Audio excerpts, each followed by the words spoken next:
to another edition of Two Old Men in Chairs. I'm Corrin Strong. I'm Howard Appel. So we're going to do another music reaction, but we're going to get away from the rap genre and go to a pure country artist, a fellow by the name of Creed Fisher. I just happened on him while messing around online one night, and I really like his music. He's not terribly well known, although this particular song, which is called This Place Called USA, does have over 7 million views. So there are some people that know about him.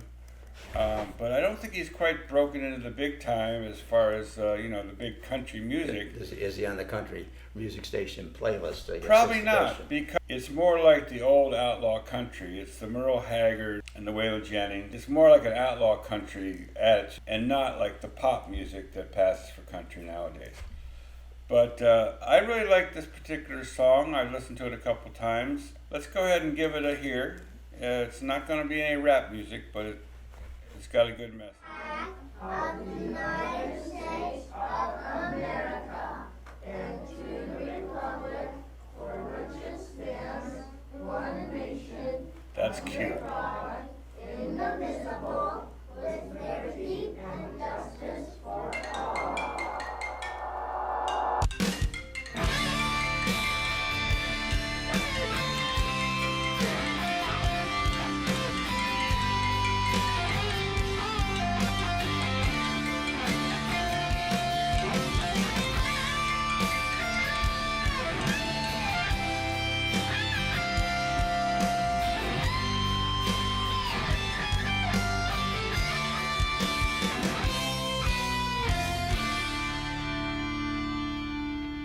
These days you can't get a man to work.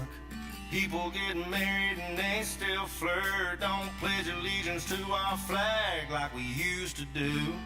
So there we have Colin Kaepernick and the boys kneeling to the flag, which seems to be a hot spot. Well, right away we get the decadence of America, the destruction of the work ethic, and the destruction. Nowadays, of you morals. can't get people to work. How true is that? I just got a notice from one of my suppliers that everything's going to be 3 to 5 days slower because they can't find anybody to work. And then people are married and they still flirt. Well, Yeah, just the that's human nature, I think. You're not going to stop that. Well, it's the acceptableness of it, though. This stuff used to be kept Undercover. quiet. Yeah, I think I realized You that had once. shame. When Andrew Cuomo came to Mount Morris and his first run for governor, and he brought along his mistress out in the open. Well, yeah, nowadays, it's But the kids are with him. Her kids with the mistress. serial marriage, serial relationships. You leave one and then you go right on to the next one, waiting to get an actual divorce. That's his paperwork. But anyway, that introduction, good rock and roll. The basic band, drums, bass, basic band. lead guitar. He's playing And acoustic. when I first heard this song, it reminded me of something, and now I think I know what it is. It sounds like that Hank Williams Jr. song, "A Country Boy Can Survive." It's got the same structure to the first verse there. He's been in the country world. He's been influenced by those kind of people, the outlaw country people. So let's keep moving with this. Good men are willing to give their lives, while politicians take away our rights, saying they know best what's good for you. I hate to stop it right away again, but I want to point out this song I think came out in 2018. Oh, it's old then. It's old, and so he's right on point. Politicians saying they know what's best for us, taking away our rights. I never would have thought it was pre-pandemic. Yeah, and he was saying this before the pandemic. Well, now we know how true those words are. These days dads are always gone. Mama's still here, but she's on her phone.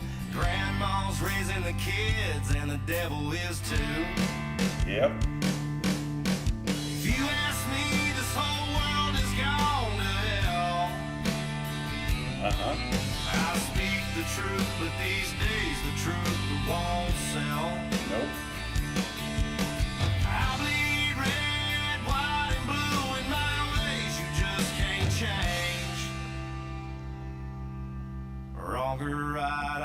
give my life for this place called USA. It's almost like rap music in that he's got bars. You know, I mean, he hit it there. And he includes the digital device addiction as part of the decadence, which certainly it is. Grandma raising the kids. And the devil too. And Yeah. and that's true. Grandma being our generation, the younger generation is the one that is the one who. Well, we can be guilty of living on our phone. You not so much as me, I guess. Oh yeah, you definitely can. I can be accused of that. In fact, I am accused of that regularly. You know, when you have 4 or 5 businesses that you're running, like I do, you got to be on your phone because they all come into one phone. But you haven't read a book in a while. Actually, I did start reading some books last year.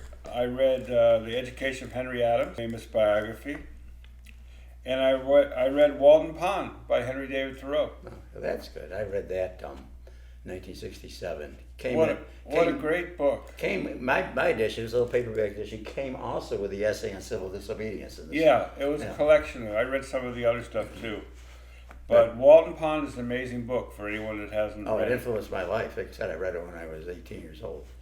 Well, I think I was required to read it somewhere along the lines of the English course. Of course, when something's required, you almost never get anything out of it, because you don't want to do it just because it's required. At least that's the way I always was.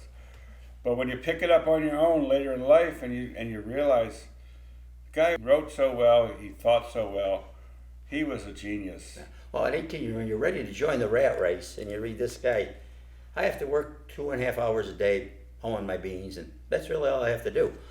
Sounds pretty good. Made you think, huh? Well, all I got to say about this guy, Creed, I don't know much about him, but he's got bars. I don't even know if he writes his own songs, but whoever's writing these songs has bars.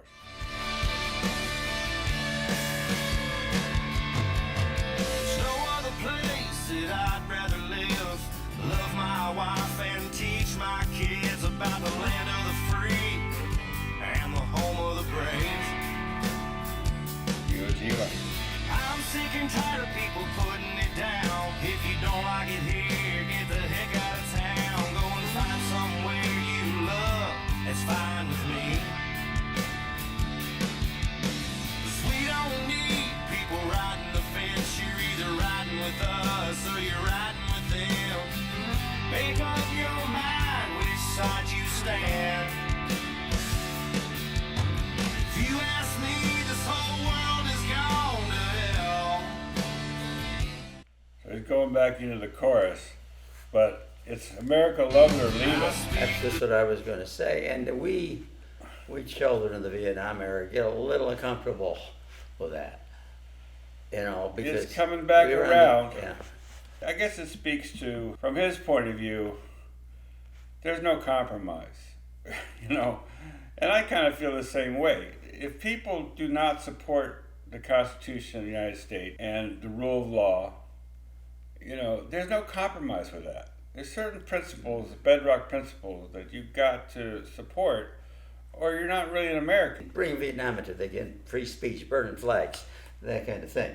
And it really got people upset, but Supreme Court ruled you could burn a flag. You can burn a flag, or you can kneel for the flag, and those are free speech. You don't have to be happy about it. But these days the truth won't sell. Truth won't sell. I bleed red, white, and blue in my ways you just can't change. Wrong or right, I give my life for this place called USA.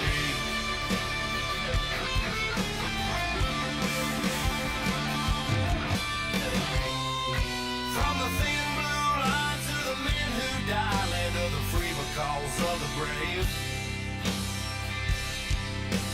Wrong or right, they gave their lives for this place called USA. The loss of patriotism here is part of the decadence that he's bringing up. Yeah, he's talking about, But- and there were some scenes there of presumably police officers being buried. And he's from Texas. Remember there was that incident down in Dallas where I think like 5 police officers were murdered? I can't recall that. But yeah. Well, of course, because it didn't get, if the police kill a black man, you're going to hear about it for about 6 months. Well, this guy was black. He assassinated 5 police officers in Dallas. You're not going to hear about that. Yeah. And that's what he's talking about. But on the other hand, like I said, people of our generation, it's just a little bit of skepticism comes in when it sounds like he's advocating what I would call blind patriotism. Right or wrong? He says America, right or wrong? Right, blind patriotism. You go serve in Vietnam, and Yeah. that's the attitude. It's like serve, doesn't matter. My country, right or wrong, serve, and maybe die at 19, and with your guts all spread over Yeah. the rice paddy. We questioned that, and that Well, was a significant moment in history when we did. It's a tough one. I mean, you can't say my country right or wrong. I don't think you can, because look what's going on today. Our country is wrong in so many of its policies. Do we still support the USA? Yes, we do. But we don't necessarily support all the policies of the current government. So yeah, you can still love the country, love the USA, be patriotic, and yet not necessarily support the current regime and the current policies. This Creed Fisher is definitely old school. He could have sung this song 40, 50 years ago. Yeah. Oh, that's what I'm saying. It's old school outlaw country. It goes all the way back to Merle Haggard singing Fight Inside of Me. or Okie from Muskogee. Remember Fight Inside of Me? Yeah, either of those two. Were very, very patriotic songs for the time, and those were Vietnam era songs too. That Merle was saying, we don't smoke marijuana in Muskogee, and we don't take our trips on LSD. I don't know. And I've seen him waver on that. Here we are, post-game analysis on that show, and so we were talking about The old school country guys. the old school nature of this song, the patriotism. It is a throwback type of song, but there's a lot of people that would respond to this, and because patriotism has been downgraded. It's square. It was square to be patriotic when Merle sang Okie from Muskogee in 1970, and it's square 50 years later to be patriotic. And most people think that we got the best system of government that's around, even if it's not perfect. Yeah. But there's a growing number of people who want to throw it all away. Absolutely, and that is the frightening thing. Where you may have have this Republican legacy, but you live most of your life on the left side of the fence. No. As far back to the land, you may have been advocating the local Republicans for politically, but philosophically, That's the mistake many people make, is to think that I'm somehow a leftist. Well, Because culturally, I have leftist tastes. You went to India, for pity's sakes. I like certain types of music, rock and roll, whatever. I like Captain Beefheart, whatever. And people think that because I have some cultural tastes that other leftists may have, that my political views are left, but they're not. They never have been, at least since I moved to Geneseo. Now, I was anti-war during the Vietnam era, and I did not. But you live with that. I did not support Nixon in '72. I supported McGovern. Sure, everybody did. Well, everyone that wanted to see the end of the war did. But then, of course, he only won about 2 states, so I guess. Well, we would have liked to see Kennedy too, but. I guess people, they bought Nixon's. Would you have supported Kennedy if he hadn't been assassinated, Bobby?